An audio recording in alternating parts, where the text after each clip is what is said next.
Hallelujah. Hallelujah. தேவனுக்கு ஸ்துதிவந்த වෙනවා දවස නිසා தேவனுக்கு நான் நன்றி சொல்கிறேன் இந்த நாளுக்காக. විශේෂ දවසක්. எங்களுக்கு ஒரு விசேஷித்த நாள். சகோதரி சாந்தி අපි සිහි කරන දවස. சகோதரி சாந்தி அவர்களை நாங்கள் நினைவு கூறுகின்ற நாள். இந்த தேசன සිහි කිරීමේ මේ අපි කරා. இந்த காலை வேளையில் அதன் அடிப்படையில் நாம் இந்த நினைவு கூறுதலை நாம் செய்தோம். මොකද අපිට අමතක කරන්න බෑ. என்னவென்றால் நாங்கள் மறக்க முடியாது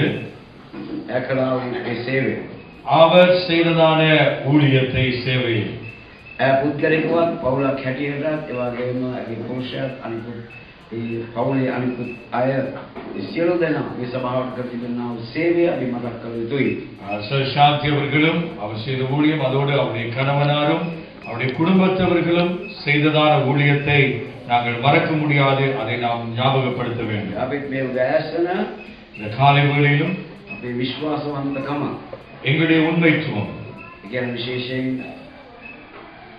අන්නෙන් කෙරෙහි අපි තියෙනා වූ ඒ ගෞරවය විශ්වාසයත් அங்கே அண்ணன் அவர்கள் மேல் எங்களுக்கு இருக்கிறதான கௌரவம், இந்த நம்பிக்கை නගරිතිව කාරණාව තමයි ඕනෑම වෙලාවක ඕනෑම දෙයකට අපිට කතා කරන්න අපි அன்னைத்த நாட்களிலும் நான் அவரிடத்தில் சொன்னேன், எந்த நேரத்திலும் எந்த நாளிலும் எப்பொழுதாகிலும் எந்த வேளையிலும் நீங்கள் எதற்கும் எங்களை அழைக்கலாம், கூப்பிடுகிறேன். කවුරුත් නැහැ කියලා හිතන්න එපා. யாரும் உங்களுக்கு இல்லை என்று நினைக்க வேண்டாம். අපි ඉන්නවා. நாங்கள் இருக்கிறோம். මේ දැසන ஆகவே இந்த காலை நேரத்தில் අපි බලන්න යනවා අද තිබෙනා වූ ඒ දේශනාව. இன்றைய நாளிலும் தேவனுடைய வார்த்தையை நாம் பார்க்க போகிறோம். மனுஷ ஆத்மா மனிதன் ஒரு ஆவியாக இருக்கிறான். ஒரு பிராணம் இல்லையா? அவனுக்கு ஒரு ஆத்மா உண்டு. சரீரத்துல வாசிக்கிறது. அது சரீரத்துக்குள்ளே அது வாசம் பண்ணுகிறது. இந்த காரணம் அதை පැහැදිලි කරගත යුතුයි. இவற்றை நாம் புரிந்து கொள்ள வேண்டும். மனுஷ ஆத்மா மனிதன் ஒரு ஆவி, ஒரு பிராணம் තිබෙනවා. அவனுக்கு ஒரு ஆத்மா உண்டு. சரீரத்துல வாசிக்கிறது. அது சரீரத்துக்குள்ளே வாழ்கிறது. දැන් දේව වචනේ අපිට යමක් කියනවා. தேவனுடைய வார்த்தையிலே நமக்கு ஒன்று சொல்லப்படுகிறது. කියමු 3 யோவான் 1:2. 3 யோவான் 1-2 வசனங்கள். කියවන්න. யாராவது வாசிக்கலாம். විගත දේශනා කරන්න යන්නේ නැහැ අද. அதிகமாய் நான் பிரசங்கிக்க போவதில்லை இன்றைய நாளிலே. නිසා ඉක්මනට තමන් කියවන්න මේ. ஆகவே சீக்கிரமாய் யாராவது வாசிக்கலாம்.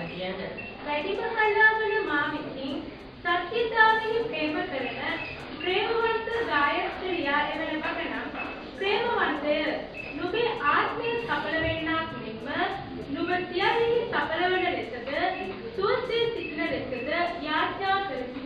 மூப்பனாகிய நான் சத்தியத்தின்படி நேசிக்கிற பிரியமான காயுவுக்கு எழுதுகிறதாவது, பிரியமானவனே, உன் ஆத்மா வாழ்கிறது போல நீ எல்லாவற்றிலும் வாழ்ந்து சுகமாய் இருக்கும்படி வேண்டுகிறேன்.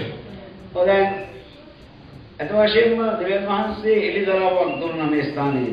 இந்த இடத்துல தேவன் ஒரு வெளிப்பாட்டை கொடுத்தார். මේ පදයේ කියන කාරණාව අනුව இந்த வார்த்தையிலே சொல்லப்பட்டதின் அடிப்படையிலே අපිට සඵලත්වය ලැබෙන්නේ අපේ ஆத்மය සඵල වෙන ආකාරයට. எங்களுடைய செழிப்பு அல்லது விருத்தி எங்களுக்கு எப்படி உண்டாகும் என்றால், எங்கள் ஆத்மா அல்லது எங்கள் ஆத்மா எப்படி வாழ்ந்து பெருகுகிறதோ அதன் அடிப்படையில். දැන් ගොඩක් ප්‍රාණය කියන එක තමයි අද ආත්මය කියනකොට ප්‍රාණය කියන ප්‍රාණය තමයි අපේ සිතුවිලි කල්පනා අදහස් ඉගෙනීම. அதாவது நம்முடைய ஆத்மாவிலே தான் நம்முடைய சிந்தை, நம்முடைய யோசனைகள், கல்வி, ஞானம், அறிவு எல்லாம் அடங்குகிறது. ආකල්ප, நம்முடைய கண்ணோட்டம், අපේ අදහස්, நம்முடைய கருத்துக்கள், අපේ මනස්කල්පිතය, எங்களுடைய மனோ சிந்தனைகள், මේක හරියට තියෙන්න අවශ්‍යයි.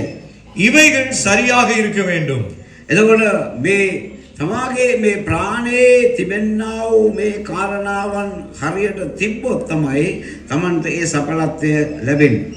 உங்கள் ஆத்மாவிலே இருக்கின்ற இந்த விடயங்கள் அனைத்தும் நேர்த்தியாய் இருக்கின்ற பட்சத்திலே தான் உங்களுடைய வாழ்க்கையிலே செழிப்பு அல்லது விருத்தி உண்டாகும். ඒ නිසා තමාගේ කල්පනාව ඉතා වැදගත්. ஆகவே உங்களுடைய சிந்தனை மிக முக்கியமானது. තමාගේ සිතුවිල්ල වැදගත්. உங்களுடைய சிந்தனை முக்கியம். මොකද තමාගේ අධ්‍යාපනය තියෙනවා, තමාගේ හැඟීම් තියෙනවා, තමාගේ දැනීම් තියෙනවා, ප්‍රඥාව තියෙනවා. என்னவென்றால் உங்களுக்கு அறிவு இருக்கிறது, உங்களுடைய புத்தி இருக்கிறது, உங்களுடைய கல்வி இருக்கிறது, உங்களுடைய யோசனைகள் இருக்கிறது, යමන් තේරුම් ගැනීමේ ශක්තිය තියෙනවා. ஒன்றை புரிந்து கொள்ளக்கூடிய ஆற்றல் இருக்கிறது. ඒ මෙතන තියෙන ප්‍රශ්නේ තමාගේ මේ ප්‍රාණය සඵල වෙනවද? இந்த இடத்துல இருக்கிற கேள்வி என்னவென்றால், உங்களுடைய ஆத்துமா விருத்தி அடைந்திருக்கிறதா அல்லது செழிப்படைந்திருக்கிறதா? ඒක තමාට හොයාගන්න පුළුවන්. அதை நீங்கள் கண்டுபிடிக்க முடியும். මොකද තමා හරියට කල්පනා කරනවා නම් ஏனென்றால் நீங்கள் சரியாக சிந்திப்பீர்களேயானால் තමා සඵල වෙනවා. நீங்கள் விருத்தி அடைவீர்கள் அல்லது செழிப்படைவீர்கள். ඒ නිසා තමාට සඵල වෙන්න නම් அப்படியானால் நீங்கள் விருத்தி அடைய வேண்டுமானால் තමාගේ ප්‍රාණයේ සඵල වීමක් ඇති වෙන්න ඕනේ. உங்களுடைய ஆத்துமாவிலே ஒரு விருத்தி உண்டாக வேண்டும். මොකද මේක දේව සැලැස්ම. என்னவென்றால் இது தேவனுடைய திட்டம். මේක දේව සැලැස්ම. இது தேவ திட்டம். දෙවියන් වහන්සේට ඕනේ අපි සඵල වෙන එක. தேவனுக்கு தேவை என்னவென்றால் நாம் விருத்தி அடைய வேண்டும். එතකොට ප්‍රශ්නයක් තියෙනවා. அப்போ இங்க ஒரு கேள்வி ඇයි இருக்கு. බොහෝ දෙනෙක් සඵල වෙන්නේ නැත්තේ? அப்படியானால் ஏன் இன்றைக்கு அநேகர் செழிப்படையவில்லை அல்லது விருத்தி அடையவில்லை? හරි දැන් සඵල වෙනවා කියන එක මේ මුදල් තියනවා කියන එක පමණක්ම නෙවෙයි. இப்போ விருத்தி அடைதல் என்று சொல்லுகிற பொழுது பணம் இருப்பதை மாத்திரம் அங்கே குறிப்பிடவில்லை. බෝසත්කම පමණක් නෙවෙයි. அல்லது பணக்காரராய் இருப்பது அல்லது செல்வந்தராய் இருப்பது என்பது மாத்திரமல்ல. ඒකත් එක කොටසක්. அவைகளும் அதில் ஒரு பங்கு. හරිද? ඒතකොට දෙවියන් වහන්සේ දැන ගැනීමත් දෙවියන් වහන්සේ තේරුම් ගැනීමත් එක කොටසක්. தேவனை அறிந்து கொள்வது அதில் ஒரு முக்கிய பங்கு. දැන් ගීතාවලියේ 34 சங்கீதம் 34 11-16 වෙන අපි කියමු. 11 16 வரையிலே நாங்கள் வாசிக்கலாம். මොකද තමාගේ ජීවිතේ දීර්ඝ ආයුෂ දෙවියන් වහන්සේ දෙන දෙයක්. என்னவென்றால் உங்கள் வாழ்க்கையிலே நீடிய ஆயுசு நாட்களை கொடுப்பது தேவன். කියවන්න බලන්න. දරුවනි, එව් මට කණ්ඩෙව්. ස්වාමීන් කෙරෙහි බය වීම ඔබට උගන්වන්නෙමි.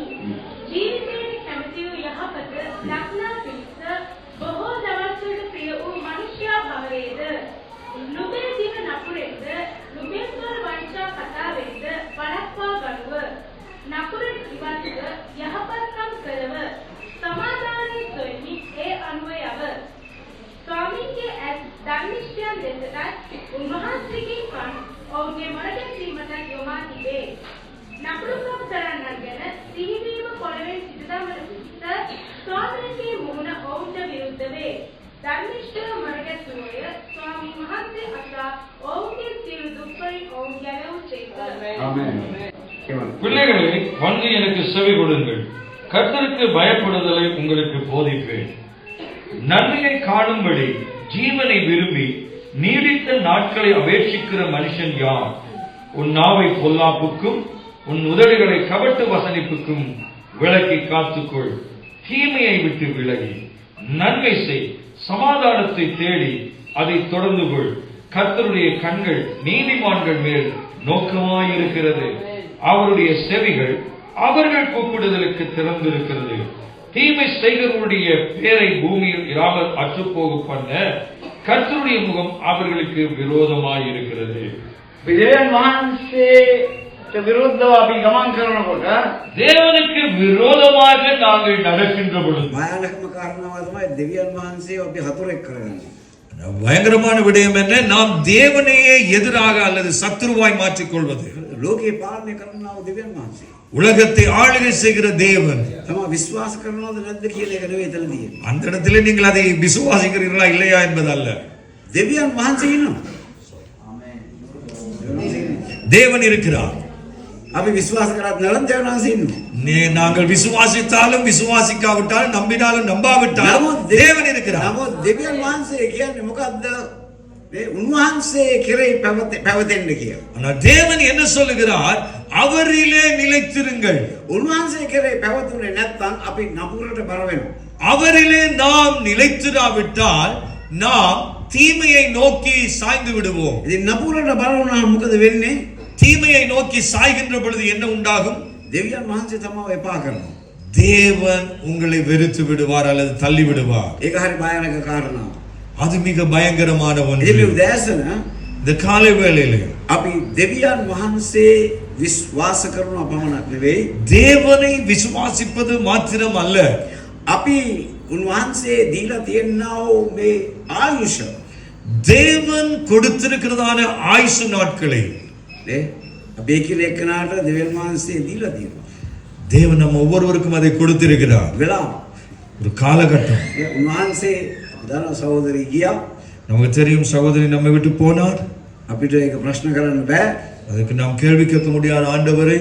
නමුත් මම විශ්වාස කරන දේ ஆனால் நான் விசுவாசிக்கின்ற விடயம் என்னவென்றால் මගේ මේ වැඩේ ඉවර වෙනකන් දෙවියන් වහන්සේ මාව ගන්නෑ என்னுடைய இந்த வேலை முடியும் வரையிலே தேவன் என்னை எடுத்துக்கொள்ள මම மாட்டார். විශ්වාස කරන සහෝදරී ශාන්තිගේ වැඩේ ඉවර කරා நான் நம்புகிறேன் சகோதரி சாந்தி அவர்கள் தன்னுடைய வேலையை, தன்னுடைய பணியை, தன்னுடைய ஓட்டத்தை செவனை முடித்தார். දැන් දෙවියන් වහන්සේගෙන් ලැබෙන ඒ විපාකයේ ගන්න ගිහිලා තියෙනවා இப்பொழுது தேவன் அவருக்கு கொடுக்கின்றதான வெகுமதியை பெற்றுக்கொள்ள அவர் சென்று விட்டார். ඒ ඔටුන්න ගන්න ගිහිලා තියෙනවා அந்த கிரீடத்தை அவர் பெற்றுக்கொள்ளும்படி சென்று இருக்கிறார்.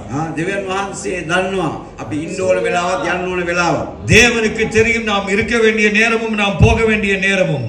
ඒ අපි ඒ ජීවත් වෙනකොට அவை நாம் வாழ்கின்ற வாழ்நாட்களிலே අපි තුල මේ හරි සමබරතාවයක් තියෙනවා நமக்குள்ளே ஒரு சமான தன்மை இருக்க வேண்டும், சமாந்தர தன்மை. වැඩ කරන වෙලාවට වැඩ කරන්න வேலை செய்ய வேண்டிய நேரத்தில் வேலை විවේක செய்ய, ගන්න විවේක ගන්න සෙල්ලම් කරන වෙලාවට සෙල්ලම් කරන්න ஓய்வு எடுக்க வேண்டிய நேரத்தில் ஓய்வு, விளையாட வேண்டிய நேரத்தில் விளையாட்டு, මේ නමස්කාර කරන වෙලාවට නමස්කාර කරන්න ஆண்டவரை ஆராதிக்க வேண்டிய நேரத்தில் ஆண்டவரை ஆராதித்து, කන වෙලාවට කන්න சாப்பிட வேண்டிய நேரத்தில் சாப்பிடுங்கள், කන වෙලාවට නිදා ගන්න නෙමෙයි சாப்பிடுற நேரத்தில் தூங்க வேண்டாம். සමහර අය නිදා ගන්න වෙලාව කනවා කන වෙලාවට නිදா ගන්නවා சிலர் என்ன செய்கிறார்கள், சாப்பிட வேண்டிய நேரத்தில் நித்திரை கொள்வார்கள், நித்திரை கொள்கிற நேரத்தில் ඒ சாப்பிடுவார்கள். නිසා තමයි ගොඩාක් අය සමබරතාවයක් නැත්තේ ஆகவேதான் இவருடைய வாழ்க்கையிலே ஒரு சமமின்மை காணப்படுகிறது. මම හැම වෙලේම හිතන්නේ நான் எப்பொழுதும் சிந்திப்பது, நினைப்பது என்னவென்றால் දෙවියන් වහන්සේටත් මටත් මාව වැඩක් නැහැ මම සමබරතාවයක් නැත්තම් தேவனுக்கும் நான் பிரயோஜனமற்றவனாய் மாறிவிடுவேன். என்னுடைய வாழ்க்கையிலே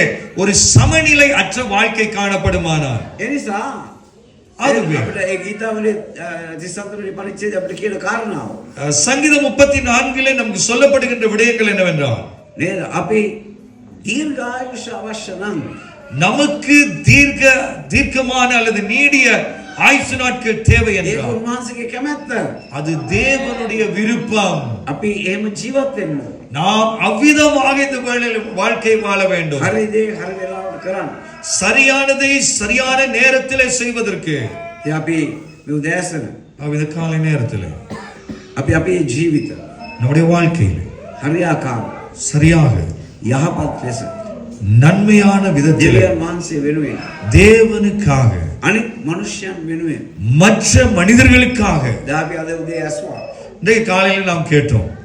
මේ සහෝදර ශාන්ති කළා වූ යහපත් දේ சகோதரி சாந்தி அவர்கள் செய்திருக்கிறதான நன்மையை குறித்து கேட்டோம்.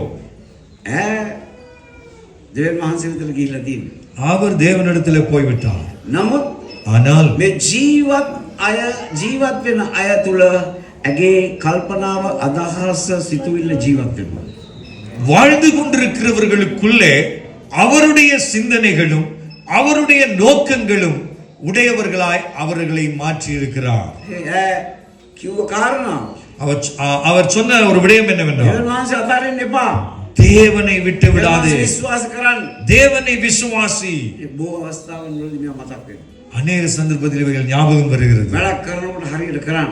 ஒரு வேலை செய்கிற பொழுது சிறப்பாக அதை செய்ய வேண்டும், වෙලාවට වැඩ කරන්න. நேரத்திற்கு வேலை செய்ய வேண்டும். කොහොම ඇතුළ තිබුණු කාරණාව. இவைகள் எல்லாம் அவருடைய வாழ்க்கைக்குள் இருந்த காரியம். අතපසු කිරීමක් නැතුව දෙයක් කරන්න. ஒன்றையும் தவற விடாமல் சரியாய் செவ்வனே செய்வார். අපි මේ උදෑසන இந்த காலை வேளை මේ කාරණා සිහි කරන ගමන් இந்த காரியங்களை நினைவு கூறுகிற நேரத்தில் දෙවියන් වහන්සේට ස්තුති කරපන්ත වෙමු. நாம் தேவனுக்கு நன்றி செலுத்துவோம். සහෝදරගේ ජීවිතේට சகோதரியுடைய வாழ்க்கைக்காகவும் දේවගති ශාන්ති නාගලිංගම් සහෝදරියට வணக்கத்துக்குரிய சகோதரி சாந்தி நாகலிங்கம் அவர்களுக்கும் ඇගේ ජීවිතේට අපි ස්තුති කරන්න අවශ්‍යයි. அவருடைய வாழ்க்கைக்காக நாம் நன்றி சொல்ல வேண்டும். දැන් අද ගොඩක් අය මෙතන නැහැ. இன்றைக்கு அநேகர் இல்லை. ගොඩක් අය මෙතන නැහැ. ඒ වුණාට ඒ අය මම දැක්ක අපි අර මේක Facebook එකේ දාලා තියෙනකොට ගොඩක් අය ඒ ජීවිතේ ස්තුති කරලා තියෙනවා. நாம் நேரடியில் ஃபேஸ்புக்கில் இதை போட்ட பொழுது அநேகர் அவருடைய வாழ்க்கையை நிறுத்தி சாந்தி நாகலிங்கம் அவர்களுக்காக கர்த்தருக்கு நன்றி சொல்லுகிறேன் என்று பதிவிட்டிருந்தார்கள். අමතක කරන්න බැරි චරිතයක්.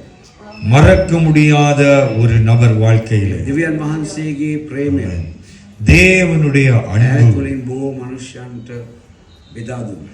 அநேகருக்கு அவருடைய வாழ்க்கையிலிருந்து அதை பகிர்ந்து கொடுத்தார். අපි යාඥා කරමු. நாங்கள் ஜெபிப்போம்.